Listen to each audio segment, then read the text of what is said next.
Mag-check po tayo ng ulam na ware-ware. Dalawang putskan po yan na malalaki. Yan. Maayusin po muna natin, guys. Yan.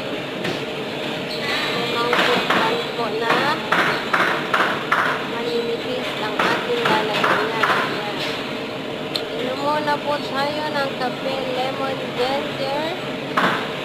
Papa Sexy, sana all safe. Guys, yan, kailangan natin sukatin kasi kailangan po natin mapalabas ng tamang sukat ng ating kilo na ulam na niluto, guys. Yan. Yan. Check po natin muna kung makasabit-sabit pa po yan